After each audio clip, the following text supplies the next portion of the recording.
has a history of getting offenses and quarterbacks and even star wide receivers to an elite level production-wise. And that hasn't happened this year, right? So what's our excuse this year for Jalen Hurts in this offense? Is it Saquon? And if that's your answer, great answer. I'm not necessarily going to dispute your Saquon answer. But my point is, Jalen Hurts, Pro Football Focus grade, 76.3, 23rd out of all quarterbacks. Jalen Hurts passing yards, 20th this year out of all quarterbacks. Passing touchdowns, 20th this year out of all quarterbacks. A.J. Brown, targets, second lowest of his career. A.J. Brown receptions, one of his lowest, despite him still getting over 1,000, right? So you look at the passing numbers, Jalen's numbers, A.J. Brown's numbers, the passing attack has been subpar. I would also led point out by that a guy that's never been subpar. Does it need to be great? No, it doesn't. It doesn't need to be Lamar Jackson. It needs to be good. Josh Allen, It Joe needs to No, be it doesn't good. need to be great. It does not need to be great. Bingo, though, Josh. It doesn't need to be great. They don't need to be the greatest show on turf. Right. An overused example in what we do. But they don't need to be that. I'd like them to be top 10 in these categories. Well, like, for example, and they're bottom 10. So, like, here's part of the thing that drives me nuts. So let me ask you, right, because you throw out a lot of rankings there for Hurts. Yeah. Hurts was the third most blitzed quarterback in the NFL this year. Mm-hmm. But he also finished the year with the 8th best completion percentage in the league.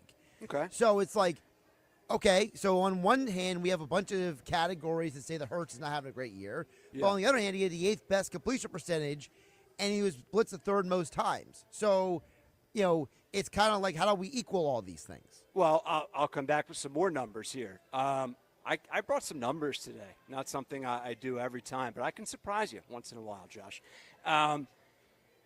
361 passing attempts from Jalen Hurts this year. That is by far the least amount of passing attempts throughout his career. The Eagles are the only team in NFL history to have the fewest pass attempts in the NFL, but be among the tops in the NFL in total yards. Right. Okay. So there you go. Right. What I'm pointing out is you bring up his completion percentage, sort of similar to the NBA three-point shooter debate, right? Like if you have a high percentage at three-point shots made, but you're only taking 1.8 a game, that doesn't impress me much, right? To pull a Shania Twain, I forget her first name. You get what I'm saying? Shania Twain, yeah. Shania Twain. It don't impress me much here, folks, right? So 361 I still give you total. credit for the poll. Thank you. You didn't have to do that. That was nice of you. But they're not throwing the ball a lot. They're not throwing the ball at all. And that's okay, though. Right, because of Saquon. That's okay. But is it okay? That's their recipe to winning games. But that's their formula. But after looking at the Green Bay game, and you're right, PG, and I want to hear from you guys out there on this, 609-403-0973. Text us your thoughts, questions, comments, concerns. Is it okay?